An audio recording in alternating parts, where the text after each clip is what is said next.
back to They Did What? Your source for the internet's craziest, most entertaining stories, where I go with them, analyze them, and most certainly make fun of them. Today I'm going to be doing an update or a follow-up to the story I covered last week, which was titled, Escort Wife Gets Big Surprise When Husband Secretly Hires Her for a Party and Exposes Her to the Family. And as a recap to that video I did last week, which was quite popular, that's all about the guy who was married twice. He was a young guy in his 20s, back in the late 90s. He was working in the tech industry, did very well for himself during that time. Got married to a gal obviously didn't know too well, and she was obviously using him for the money. We all figured that out. And up and left him when he wanted to give her money to her dad to invest for him. Took the kid, all that. And that was a gal who used to literally time him with an egg timer how long he got to get romantic with her. It was a big mess, and that was that. Then on to his second marriage, where the main story was where he met this gal, beautiful girl, really put the moves on him. She roped him in, and they got married after no time and found out that she was an escort. She had an escort business on the weekend, was always away because even though he started a company with her, she wanted to do her escorting. He found out, and this guy came up with a hilarious idea to expose her. Got his buddies to hire her and her friends for in a hotel room or something, and brought her family in and they got to see firsthand what she really did and got rid of her. Really hilarious thing. And fast forward in time, the guy is now a bachelor, not getting married again, has a good life, has got money, relationship with his daughter, all that. Well, a lot of you had questions. You questioned what happened to the first wife, what happened to the second wife, who was the escort. I'm being nice with my words here. And all that. So he's going to briefly give an update to all that, because I know a lot of people asked about that. But before I do, real quick, I had a guy write in a couple short stories that he wanted to share, making the point that the stories I share on this channel and my other ones, guess what? Even though that some may seem far-fetched, crazy and all that, they do happen. And so real quick, I'm going to share those and get into the main event. And this guy says here, for anybody thinking that SSM stories are exaggerated, this next few are straight out of my life. I didn't hear anything like that until I was in my mid-40s, working in a new department on the second shift. I shared an office with a guy on the first shift. Usually we barely saw each other. But whenever I came in early, he'd have a new story about how his wife managed to injure herself. Broken ankle from an orbital, broken forearm from tripping, you name it. Well, one day he told me, almost casually, that they were getting divorced. Apparently his wife said she wanted a, wait for it, open marriage. See, guys, these things happen. He said no to her, and she said, I don't care, I'm doing it anyway. Well, okay, we're getting divorced. So he lawyered up and gathered evidence. I'm not sure why, because it's a no-fault state. Eventually, he initiated the divorce. She left the house because she'd never held a steady job and couldn't make the payments. Everyone she knew had what occurred and hated her for it. But finally, her mom begrudgingly let her crash at her place. Well, that's good that obviously people knew about that. This guy obviously controlled the narrative. And I like that. Boom, he's divorcing her. But you know how this works. They're still going to get away with stuff. Well, he became the custodial parent, though, of course, joint custody was unavoidable. Somehow he managed to confront one of her men, who admitted that she had lied to him. She had said that my husband is fine with me being with other men as long as I'm safe. A complete lie. See, this is for you guys out there that are bachelors or single and get together and hook up and date and all that. Be aware, there could be some gals that you get together with that could be married or in relationships. They're just not telling you. Or they may say they're in an open marriage, open relationship, and say, oh, my husband's fine with it.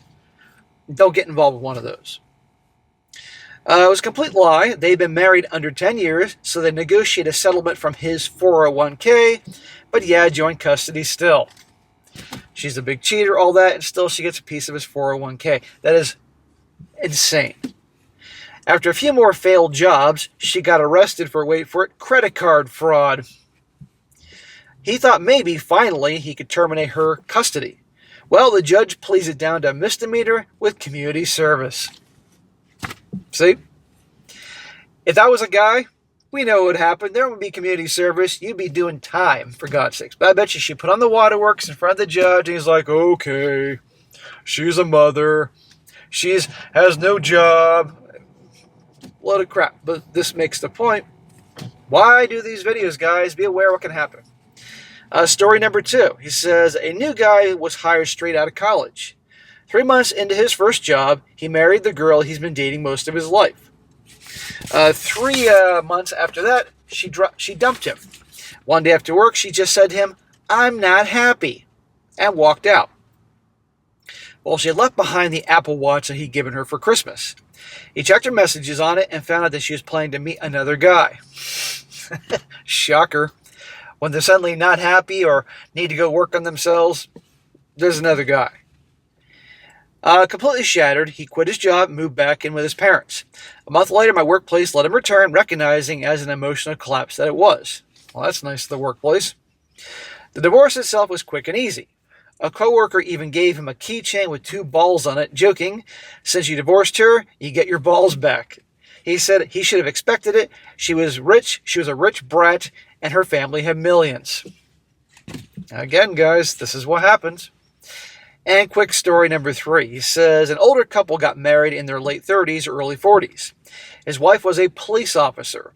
The main thing he ever mentioned about her was that she liked riding motorcycles. We didn't really talk a lot, though, and I asked if they went together, and he said no, she usually goes out with her friends. Eventually, they got divorced. She decided she was a lesbian. At least there were no kids getting caught up in the disaster. He says, SSM, these stories are actually why I ended up finding your channels. My own divorce is very vanilla, but I'll try to find time to write up later. So there you go, guys. Nothing insane, but the point is, these stories I've been sharing for years across all 3 channels, these things happen. And bro, by the way, if you hear this, yeah, send your story. A lot of guys think when they send their story, I may not make it to video, or it's not that good. They're all good. There's just something to learn from it. You know, we don't like stories where guys act like manginas, but if it's an experience that can be shared that somebody will gain something from, it's worth covering. Okay, I wanted to find time to share his little thing there, so now I'm done. And now here is the follow-up to the story from last week. This guy says, hey, SSM, my favorite part of your channel is watching your face. You just had this shit-eating grin that makes me laugh every time. Well, if you got to do this for a living, and I'm grateful for it, I'm grateful for all you guys for watching the channel and supporting me, you would have a shit-eating grin on your smile on your face too when you hear these stories, because they're hilarious. I have empathy and sympathize for the guys what they go through, but a lot of these things are just nuts.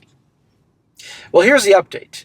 There are no names that have not been changed to the story. In one of the comments that I got, one person asked, what happened to my first wife? Well, here's what happened. Remember, this is the one who timed him in the bedroom with the egg timer. And I was always wondering how long it was. Well, he says it was like 10 minutes he got. Well, after our divorce, she moved in with her parents and lived with them quite a while. I ended up flying my daughter back and forth for visitation during her first 11 years of life, and she wanted to stay with her friends as a teenager. During her teenage years, I did not see her that much. Not surprised, between her being a teenager and probably the stuff that her mom told her about you and just in general, yeah. My first wife told her daughter that I left her, so she had a lot of anger issues against me. What a freaking snake. She took her as a baby. It's horrible. Those were finally resolved over time. My first wife totally controlled the narrative. It screwed up my daughter and our relationship. My first wife did end up remarrying for a very short period of time, about 3 months. In her second marriage, her husband left her because she attacked him with a knife. Bitches be crazy. And let me guess, still, she probably found a way to blame it on him. That's why she did it. I don't know the details of the legal aspects of it. The funniest thing, though, was my mom was talking to my first wife. They would occasionally talk because of my daughter. My first wife ended up going into marriage counseling and was telling my mom that she wanted to go into counseling to figure out why she marries the men that she does. Hang on. His ex-wife, the one that went after a guy with a knife, became a marriage counselor? There you go, guys. Maybe this is why you ought to recognize if you're married or whatever. Maybe that's not the best idea. And how many stories have I covered where the marriage counselors always side with the woman? In other words, it couldn't possibly be any fault of hers of why her marriages failed. So you guys out there going to marriage counselors or having your wife do the same, you may be getting advice from my first wife. She has worked in the industry for quite a while, maybe 15 years. Not knocking marriage counselors because there are some good ones out there, but beware. Yeah, there are some good ones. I've heard some stories that guys have written into me that they had some reasonable ones that actually called their wives out in their crap, and suddenly those wives didn't want to go to them anymore. But there are a lot of bad ones too. He says, the funny thing is that some of the comments talk about how an escort has a hard time attaching. I totally agree here, but I could not see it when I was in the middle of it. I always felt that I couldn't get close to Lola emotionally. Well, because she was a hooker, and her job entailed effing other dudes. The ability to pair bond went bye-bye a long time ago. So right there, that's why. She could rope you in physically, because that's all she knew, but emotionally, no way. This is why when so many gals, and frankly, man-bun guys, softy guys, give men a hard time about women. A lot of guys, understandably, when they hear a girl's number and it's high, they're like, nope, not happening. And these women get bent out of shape saying their past doesn't matter. Well, it does on so many fronts. And one of the things is studies have been done and shown that when there's a certain number, body count number, they can't pair bond. It doesn't work. And right here proves it. He says here, by the way, Lola, again, this is his second wife, not her name, by the way, but totally fits her as some songs are based on, and the songs ringing through your heads. I wanted to get close to her emotionally, but she just seemed dead emotionally. See what I just say? I think it was trauma bonded to her based on her asking me how I wanted her. It's like being trapped in a desert and getting a glass of water. She opens up in the loving department in a way that I never experienced. When Lola and I were married, she told me that when she was 14, her brother got her into porn. Oh, how wonderful. She loved it. I always suspected that she was abused by her older bro, or it was consensual just like my first wife. Ugh. She went away and visited her drug addict brother a few times, and to this day I wondered if they were messing around. Dude, anything is possible, and that is effed up. If indeed that happened when she was young, it's not her fault. It's not a child's fault when awful things happen to them from family members of all people. And it can mess them up, but they have to get help. But if they become an adult and choose to behave and treat people in an abusive, harmful, toxic manner, then that's on them as adults. That's my view on it. She told me that she wanted to help him out with his drug problem. That's probably why she got into the SCX industry. Oh, that's a great solution. My stomach would sink when she would go visit him, probably due to my first wife and what happened to her. Well, didn't you say in the first story your first wife also, there were issues going on? Dude, you can sure pick them, huh? Last I knew, Lola worked at some no-name brand hotel in a large city as a waitress. I don't care anymore. See? The first story ended, guys. I'm commenting a lot because he's commenting on a story here. It ended with her. Obviously, he found out in time things weren't going so well for her. And obviously, she wasn't working as an escort. Gee, shocker. She got older, so there's far less demand for an older escort versus the one in her prime. A lot of comments talked about how I was not too bright. Well, dude, given your behavior, yeah. Yes, I agree. Well, some guys are just a bit slower at learning how not to be a nice guy. And I think I've arrived. This channel and SSM help those guys learn to think correctly. The only way to learn in life is by making mistakes. Some of us make bigger ones than others. Yeah, I agree. Guys, we all make mistakes. Every one of us. I make mistakes. You make mistakes. Wherever the fuck you are, you make mistakes. But you learn from them. The problem is when you keep making the same ones over and over and over and over again. Then at that point, then, you're getting some smacking. SSM, I can guarantee you that if you were to dive into some of the lies of the people making judgments about us posting stories, you'd find out that they're just as stupid and even more foolish, but not bold enough to admit it or unpass the post on their stories. Keep up the good work, SSM. You're changing lives for the better. Well, you're welcome, and I'll keep doing it. So, guys, there you go. I wondered what happened to his ex-wives after he posted that story, but yeah, we all make mistakes, and I'm sure a lot of guys that comment have made them too, but they ain't gonna admit them. So anyhow, all you guys that send your stories on all channels, I respect. You may make a lot of mistakes, I may be smacking the shit out of you, but at least you have the balls to write in. That takes a lot. So anyhow, guys, there you go. For those you wondered what was going on with him. All right, guys, that is it for today. Be sure to comment down below. Let me know what you think about this. And guys, you got a great story about your own personal life, or you found something that you want me to cover, just send it my way, strongsuccessfulmail@gmail.com. And if it's a good one, I'll definitely cover it. And be sure to like the video, share it with your friends, and subscribe. I'll catch you next time.